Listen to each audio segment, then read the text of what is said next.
Hello everyone, hope you're doing well. Welcome to my YouTube channel here, where I will be installing these Megan Racing trailing arms on my 96 Subaru Legacy. I'm doing this to replace the stock factory suspension arms that have some really compliant bushings in them that are definitely going to be put to the test now that my car is rear-wheel drive. I've done a few things to the back of the car already to keep it tighter since going rear-wheel drive. I have some polyurethane differential bushings, front and rear, on the subframe mounts on this car. So that really helped out keep the rear end being stable. But ultimately this car has really bad wheel hop when it has a welded diff in it. So for the meantime, I put the open diff back in the car, just to keep things smooth as a daily driver. And until the rear end really has a good solid foundation to support a rear-wheel drive drivetrain in this car, I'll just be slowly acquiring more parts here and there until we're at a really good spot for me to put a welded diff back in the car, or maybe even find an LSD, which would also be very nice to have. Alright, so now that these things are out of the box, it's time to get the jack out, get this thing up in the air, and get moving on this project. Here we go!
Alright, so now that the car is in the air and on jack stands, the only tools you're actually going to need for this job is an assortment of 12mm and 17mm sockets and wrenches, ratchets, breaker bars. Impact guns are always a huge plus. A lot of these old cars have some very stubborn bolts on them that are going to be very hard to break loose even with a breaker bar, and sometimes even a cheater bar. So if you have a nice big half-inch snap-on impact gun, this is going to be an absolute breeze.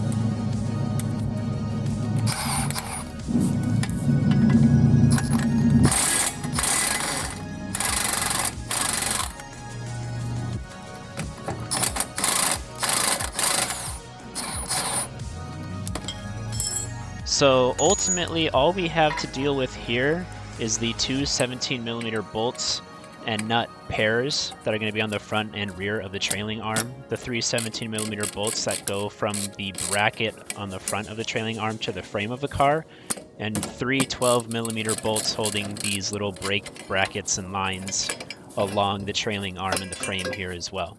So that's all you really have to deal with to do this job. Very simple. Look at all that. Look at all that. Right there in that clip you can see just how ridiculously soft these factory bushings are. So as far as performance is concerned, these things have absolutely no business being on this car any longer.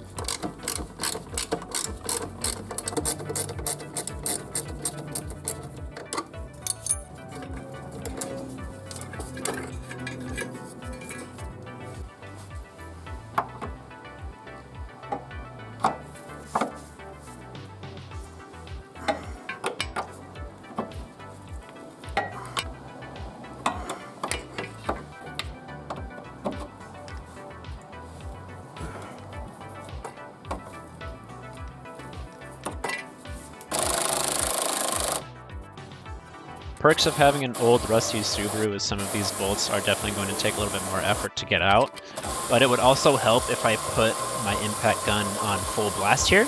It's actually only on medium power, and it took me quite a while to realize I'm not even using the full power. Even after realizing this, I put it to full power, and this thing still doesn't even want to come out.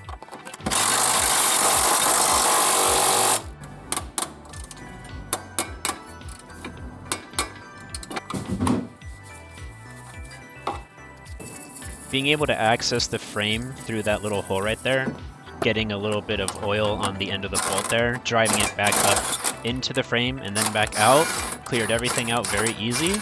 So there's no really worry of me trying to crank on that thing with a ratchet, potentially snapping the bolt in half.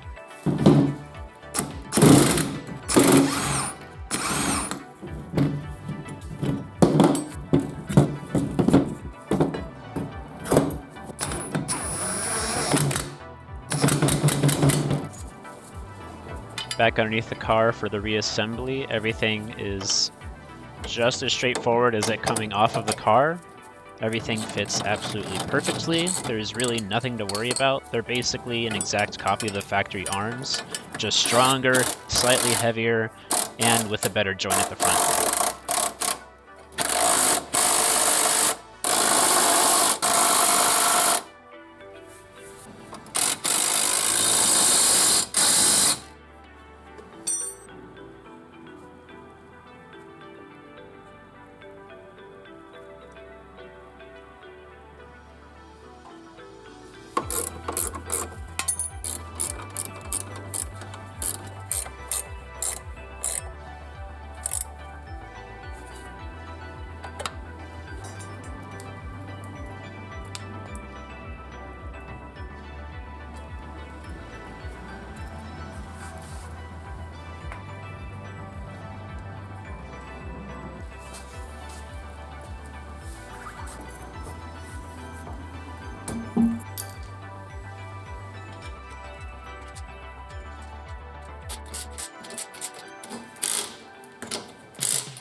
Alright, so that's one side done.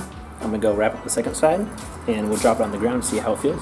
From this point on in the video, we're just going to have a sped up process of me replacing the other side. Afterwards, I'm going to take the car out for a quick little drive just to see how this thing feels with the new arms on it, and that'll be it for the video.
ultimately, the car feels great with these new arms installed. The rear end feels a lot tighter. There's a lot less of a wishy-washiness with the back end of the car. It's not actually less comfortable, but it's definitely stiffer. The best way to describe it is it's just a more direct, rigid feel to the chassis.